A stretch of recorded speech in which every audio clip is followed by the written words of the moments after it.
Vamos então continuarmos a leitura do livro Sexo e Obsessão, de Valdo Franco, pelo espírito de Manuel Filomeno de Miranda.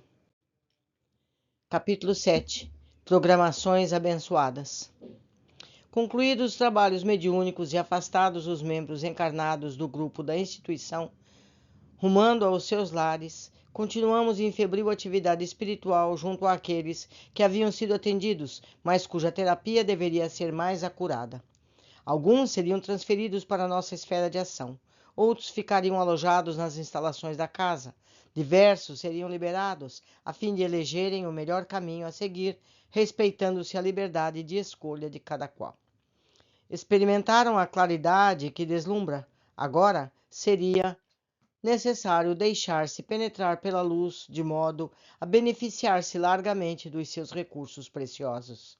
Os primeiros minutos da madrugada, o irmão Anacleto convidou-nos, a mim e a Dilermando, para arrumarmos a casa paroquial, a fim de trazermos Mauro a reflexões através do desdobramento pelo sono, o que não foi muito difícil.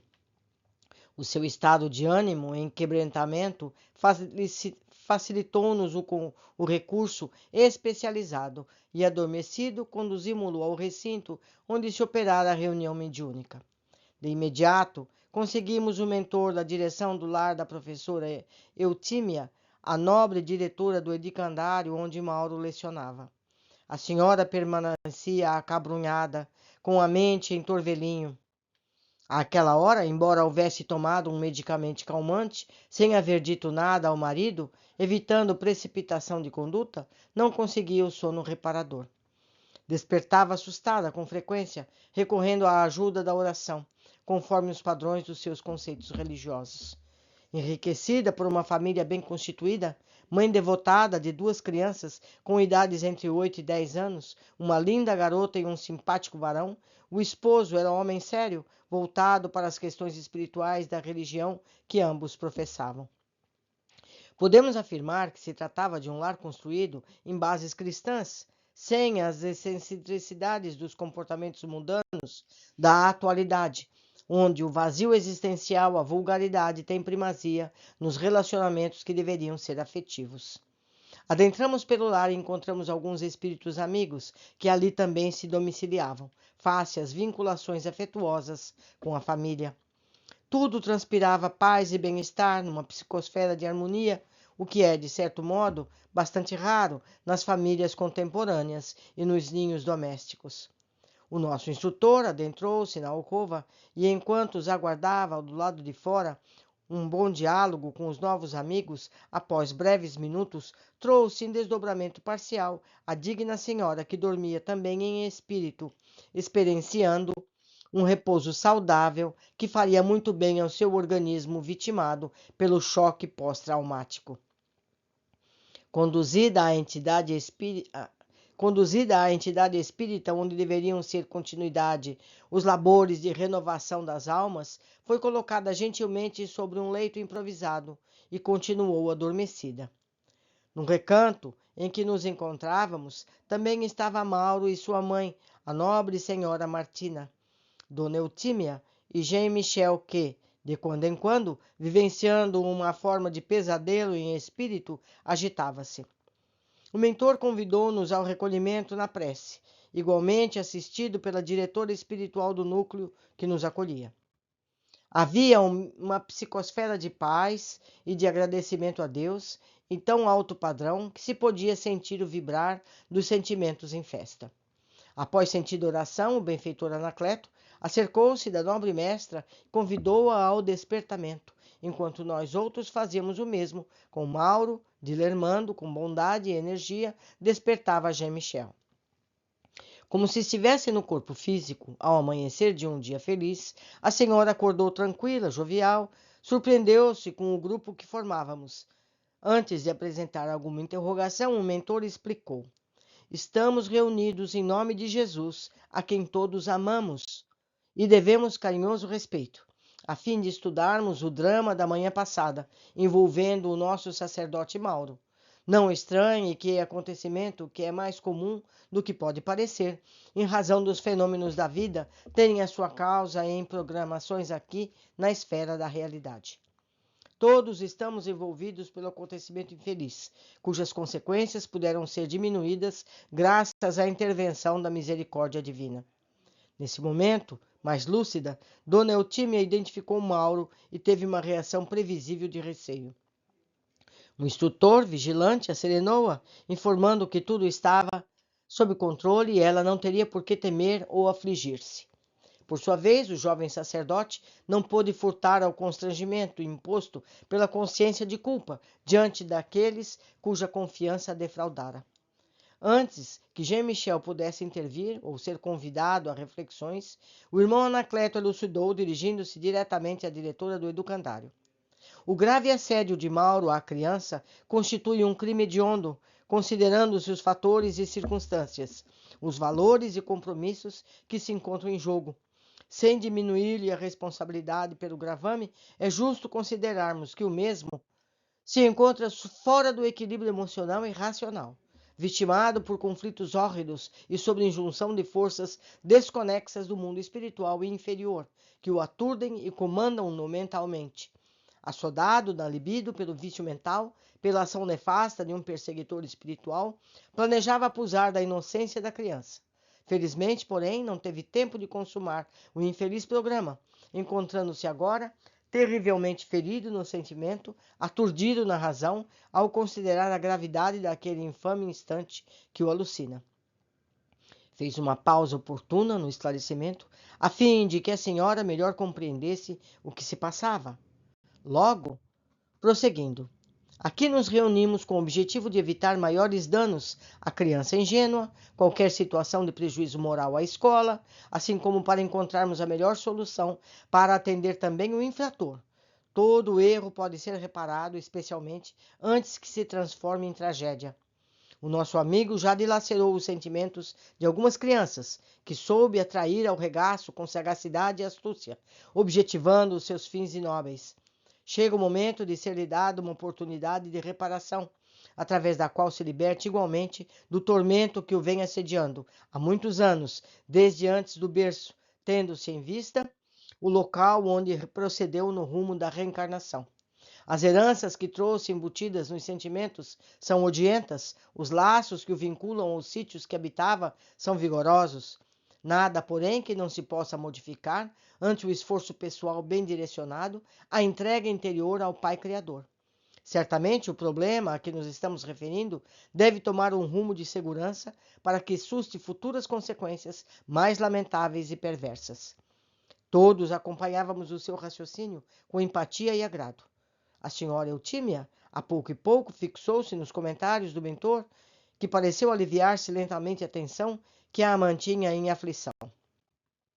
Dando prosseguimento, o sábio amigo expôs. A melhor solução para este momento não verá ser um caráter punitivo ao infrator, que está doente, mas um objetivo reeducador, a fim de que, consciente da severa situação, modifique por completo a existência, dando novo rumo aos passos que devem seguir na direção da felicidade pessoal e a de todos com quem conviva. Assim, sugiro que a gentil professora entre em contato com a autoridade religiosa superior, que pode estudar a solução ideal para a ocorrência, narrando os fatos com serenidade, exigindo a transferência do sacerdote sem comentários escabrosos, que sempre fecham a porta à solvência de quaisquer problemas. Acredito que o senhor bispo, notificado a respeito da gravidade do comportamento do seu subalterno, saberá como encaminhar a questão à instância superior, se for o caso, ou equacionará, conforme sejam as instruções que tem o alto clero. Facultando tempo para que pudesse ser entendido pela mestra e todos os circunstantes, aludiu com habilidade e prudência. Não estamos escamoteando o erro, nem agindo de forma conveniente com o descalabro moral do paciente. A enfermidade necessita de tratamento, e não de escarcéu, sempre do bom gosto dos insensatos. O afastamento do infrator do convívio infantil, impedindo novos contatos com vítimas em potencial, é uma terapia eficiente, de grande efeito moral. Assim, confiamos na prudência e nos bons ofícios da nossa esclarecida mestra. Quando silenciou, a senhora tinha lágrimas nos olhos, não ocultando a surpresa e o sofrimento que tudo aquilo lhe causava. No entanto, forrada pelos sentimentos da sua fé religiosa, podia compreender que ao pecador se deve conceder a bênção da reparação antes mesmo da punição impiedosa que não edifica, às vezes piorando e ultrajando mais o infeliz. Levantou-se impulsionada por um sentimento de lídima e fraternidade, acercou-se de Mauro, tomando-lhe as mãos, falou-lhe que buscaria providências cautelosas, conforme as diretrizes que foram oferecidas. O jovem não pôde conter, abraçou-o com sincera fraternidade e gratidão. Retornando ao seu lugar, a mestra permaneceu quieta, quando o mentor deu continuidade à reunião, agora dirigindo-se a Mauro. Não ignoras a extensão do teu erro, e desde há muito vens tentando cicatrizar a chaga moral que te dilacera interiormente, fazendo-te decompor o espírito. Reconheces que se trata de um crime grave, no qual ocultavas as tuas aflições, justificadas pelo que a ti mesmo acontecera na infância. As raízes, porém, desses erros, agora sabes que estão no teu passado espiritual, assinalado pelo deboche e pelo desrespeito a outras vidas. Ninguém atinge esse patamar de miséria sem que não haja transitado pelos pântanos das paixões sórdidas e asfixiantes. Agora, no entanto, impõe-te-nos um novo rumo que deverás imprimir na tua existência. Necessitas de tratamento especializado, de um expressivo afastamento das tuas obrigações sacerdotais, demorado estudo de ti mesmo, reeducação dos hábitos, começando pelos mentais. Os devaneios que vitalizas através das imagens que intercambias sob pseudônimo com outros doentes morais devem ser imediatamente interrompidos, pois que eles trazem para a alta carga de sensações perturbadoras que te fixam os painéis da mente, mais atordoando-te, mais excitando-te. Severas medidas disciplinares deverás impor-te para que possas reparar as vidas dilaceradas, mediante as que futuramente serão dignificadas. Ao despertares, terás uma nítida lembrança, quanto possível, destes acontecimentos que te participas, de modo a um novo programa te será delineado e deverás segui-lo com os olhos postos no amanhã feliz. Somente o bem incessante te constituirá refúgio e garantia de saúde moral sobre as bênçãos de Jesus, o herói silencioso de todos os momentos. Não tema, nem te permitas novos pesadelos de horror. Silenciando, foi interrompido pelos gritos impropérios de Jean-Michel, que indagava: Como? O infeliz não pagará pelos crimes perpetrados? Que justiça é essa? Onde o reto cumprimento dos deveres e das leis? Como é possível cobertar tanta miséria através de artifícios piegas de compaixão, de terapias de mentira? Ele é um criminoso consciente e terá que responder publicamente pelos desvios que tem se permitido pelo mal que vem praticando contra a pobre infância. As últimas palavras não escondiam alta dose de ironia, e o conjunto não ocultava a perfídia que se utilizava a fim de gerar conflitos e dúvidas. Sem perder a serenidade que lhe era habitual, o mentor respondeu-lhe com bondade e energia. Surpreendo-me com tuas palavras, porquanto, se considerarmos a questão do crime, no caso em discussão, o responsável não é somente aquele que transita no corpo físico, mas também o nosso astuto amigo, que sabe imprecar e proclamar a necessidade de justiça. A qual justiça te referes? Aquela da cidade do deboche, do paúde e depravação, onde os seres humanos se tornam escravos das próprias abjeções?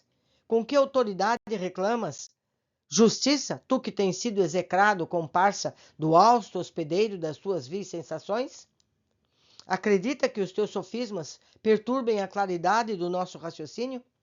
Enganas-te, porquanto antes das tuas conjecturas, aqui apresentadas, estamos habituados a lidar com vítimas e algozes, com psicopatas aferrados ao sexo em desalinho, desde o período em que nos encontrávamos na Terra. Logo mais, será um momento de dialogarmos contigo, e por enquanto, silencia e ouve. A atitude imediata, enérgica e clara, assumida pelo orientador, fez o perturbador aquietar-se embaraçado. O nobre Anacleto deixará claro que desde os dias do corpo físico, no mundo, se houvera dedicado à sexologia, de cuja tarefa se desincumbira com elevada folha de serviços prestados aos enfermos e a outros portadores de distúrbio na área genésica.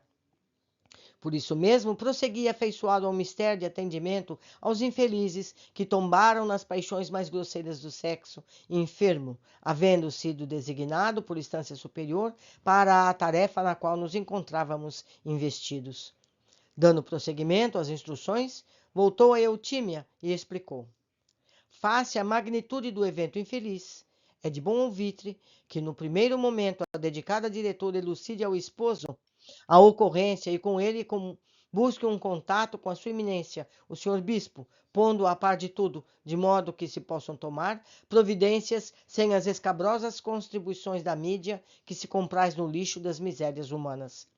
É certo que há uma outra mídia honesta, que narra os fatos conforme acontecem, divulgando-os e esclarecendo as pessoas, o que nem sempre acontece, com a correção que seria necessária. Antes exaltando o mal, sem o erradicar ou apresentar saudáveis soluções para o mesmo. Porque silenciasse, como percebendo que a nobre senhora teria algumas interrogações, o mentor aquietou-se por um pouco, facultando que Dona Eutímia inquirisse. Perante as leis de Deus, um sacerdote que jura ser fiel à verdade, trabalhar pelo bem da comunidade, ser pastor de ovelhas que se entregam confiantes e defrauda compromisso através da conduta execrável, ficará impune?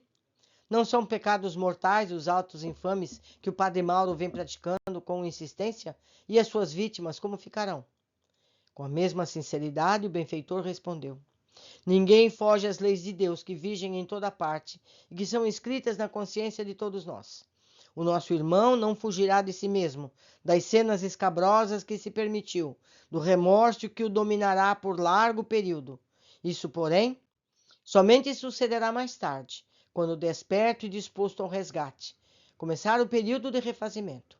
A punição divina ao pecado mortal nunca se faz de maneira destrutiva do pecador, mas de forma que o edifique, convidando-o a reparar todos os danos perpetrados, mediante ações dignificantes, restauradoras do equilíbrio. Por isso mesmo, é-nos todos muito difícil o julgamento correto, por desconhecimento das causas profundas e a modesta percepção de todo o acontecimento que somente a consciência cósmica penetra. Mas ninguém se libera da culpa sem padecer os efeitos danosos e cruéis. Interrompeu a explicação por um pouco, a fim de nos permitir assimilar o seu conteúdo profundo e continuou. Porque nós é dado perceber a renovação de Mauro já começou, a partir do instante em que se deu conta da própria loucura.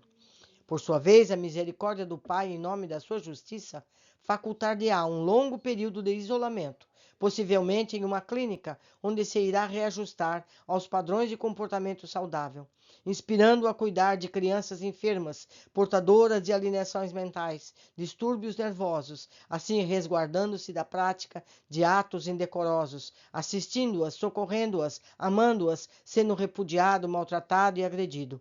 As entidades perversas que as obsediarem, sabendo do passado, do então futuro devotado benfeitor, agirão agressivamente, tentando desanimá-lo, provocando para que se afaste do bem e tombe novamente nos escuros abismos da loucura.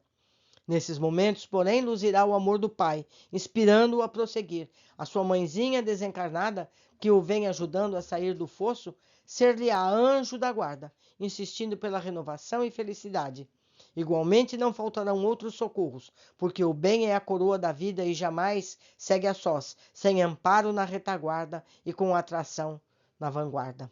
As criancinhas danificadas emocionalmente receberão igualmente o melhor conforto moral e espiritual, ao invés de, após o escândalo, receberem poupudas indenizações, expostas ao ridículo, aos conflitos públicos, ao escárnio daqueles mesmos que aplaudem as eclosões das cenas estúpidas e escabrosas. Aprisioná-lo em um cárcere infecto, colocado entre bandidos outros que poderão assassiná-lo, como vem ocorrendo no mundo, de maneira alguma fará deter a eclosão de episódios de pedofilia que se multiplicam em razão do deboche que desgoverna as criaturas. Antes, estimularão outros enfermos a serem mais hábeis, a investirem mais no turismo sexual em grande voga, que rende fortunas incalculáveis aos seus exploradores e aos veículos de informação que os divulgam com dubiedade, sem o caráter sério de deter o fluxo destruidor. Novamente fez pausa, adentrando pelo futuro da programação que fazia em mente, sob os auspícios de venerandos mensageiros da luz, concluiu: chegará o dia em que a perversidade desaparecerá da terra e a escabrosidade das almas será substituída pela compaixão e pelos sentimentos de amor, com respeito pela vida. Nesse dia, que certamente não será imediato, as ocorrências abomináveis estarão nas páginas da história, como pertencentes ao período de brutalidade e primitivismo da criatura humana, como ocorre com inúmeros fenômenos do passado. Até chegar esse momento, a todos nos cabem as atitudes de ajuda, de compreensão, de energia e de bondade, reeducando os calcetas, atendendo às vítimas, de forma que o equilíbrio moral predomine nos arraiais da sociedade terrestre. Nosso irmão enfermo transitará um longo percurso de recuperação, reconquista de si mesmo. Ajudemo-lo antes de o destruirmos, considerando que a vida de bênçãos de todo aquele que estiver sem pecado, atire-lhe a primeira pedra. Todos nós encontrávamos emocionados. A lógica, a temperança, a sabedoria do benfeitor levantavam-nos a reflexões interiores muito profundas, quando analisamos o que fizéramos e como nos encontrávamos ante o infinito de possibilidades edificantes que nos aguardavam. Dona Eutímia anuiu completamente, apresentando-se serena e quase feliz. Nesse momento, o benfeitor dirigiu-se a Jean-Michel, que se apresentava aturdido ante o que acabava de ouvir. Desde quando perdera o discernimento, tombara no abismo do ódio, da perversão moral, da criminalidade, não tivera ensejo de refletir em torno da vida e da sua grandeza, dos objetivos essenciais ao crescimento para Deus, que é inevitável. Dava-se conta, nesse momento, do engodo que se permitia e da ilusão que buscara transformar em realidade eterna, ludibriando os códigos divinos. Quase atoleimado, ouviu o irmão Anacleto falar-lhe: quanto a ti, irmão querido, o amanhã sorri 1000 dádivas de felicidade. Chegou o momento de te libertares também da canga odienta, do sofrimento bestial, que em nada te ajuda, antes mais te alucina. Da situação de vítima da hediondez, que tornaste comparsa e fomentador de novas misérias contra a humanidade. Hipnotizado pelo prazer selvagem, já perdeste o rumo dos teus nefandos objetivos, que eram de perseguição, tombando nas malhas da rede de misérias que teceste, tornando-te vítima de ti mesmo, dos teus planos diabólicos. Agora desperta para a vida nova, para novos compromissos. Ouve, Jesus te chama para a felicidade e não te podes negar ao ensejo especial. Renascerás na carne, oportunamente, chagado e aflito, com os estigmas que cravaste nos tecidos sutis do espírito através do teu corpo intermediário, hoje deformado em dilacerações. Já imprimiste no teu futuro uma infância limitada por anomalias mentais e físicas de várias naturezas, na qual te demorarás por mais ou menos uma dezena de anos tormentosos, visitado vez por outra pelos teus companheiros no antro de depravação, que te explorarão as energias mais afligindo-te. Nesse exílio libertador, terás como benfeitor e companheiro pela senda de espinhos o nosso Mauro, que te recolherá na casa da caridade, que erguerá oportunamente em distante recanto do Brasil, em cuja oportunidade vos amareis, ajudando-vos reciprocamente. Confia em Deus, que é teu Pai, como é nosso. Liberta-te de ti mesmo, desse comportamento infeliz que te desnaturou. Quando possível, estaremos contigo, e outros benfeitores nunca te apartarão, ajudando-te da desincumbência do dever. O infeliz encolheu-se como se desejasse ocultar as formas degeneradas, prorrompeu em pranto volumoso, desesperador, quase convulsionando. Foi então que Mauro, reassumindo a personalidade de Madame X, a antiga dama lasciva, pervertida dos dias do Império Napoleônico, levantou-se telementalizada pelo guia Anacleto, abraçou o sofredor, dizendo-lhe em lágrimas: Ajuda-me com teu perdão, a fim de que eu te possa ajudar com a minha compaixão. Juntos possamos reabilitar-nos de todo o mal que fizemos, através do bem que possamos fazer. Somos duas aves feridas que, temendo voar, receando o tombo no abismo. Deus nos dará forças, ajudar-nos a recuperar nossas plumas, para que planeemos acima do Pantanal, que nos retém afogando-nos. Perdoa-me, por Deus, eu estava louca e venho continuando em alucinação. Não pude prosseguir, porque o verbo ficou estrangulado na garganta túngida. O abraço, porém, que a sua vítima não pôde evitar, naquele momento selava compromissos de acerbas dores para o futuro, todavia abria a vida redentora de libertação. Tartamuteando, o espírito infeliz redagiu: que Deus nos perdoe a ambos, desditosos que somos. Cessados esses momentos de forte emoção, o irmão Anacleto concluiu: retornai aos vossos corpos, recordai-vos desse abençoado sono no país da realidade, dando-vos oportunidade para a conquista da paz. Tomado de profundo sentimento de gratidão, o nobre benfeitor orou, exteriorizando aos céus o reconhecimento profundo de todos nós. De imediato, os participantes do encontro espiritual foram reconduzidos aos seus lares, à exceção de Jean-Michel, que seria deslocado para outro lugar, onde seria preparado para a futura reencarnação, mediante a qual daria início a nova etapa da sua vida. A noite, que estivera recamada de estrelas cravadas no seu dossel de sombras, cedia lugar levemente ao rosto da manhã, que se colocava às primeiras claridades do dia, como a anunciar novos programas de bênçãos para muitas vidas. Meus amigos, a espiritualidade maior tem sempre a solução certa para todos nós. Todos nós temos um passado. Nenhum de nós está livre de ter errado. Então, Jean-Michel reencarnará como uma criança seriamente deficiente, física e mentalmente, e será abrigada pelo Mauro, que tem ligações desde os dias de Napoleão. E ali, um cuidando do outro, vão refazer a sua relação de ódio para uma relação de amor. E com isso vamos aprendendo. Por hoje ficamos por aqui. Abraço a todos. Aguardo para a sequência do nosso estudo.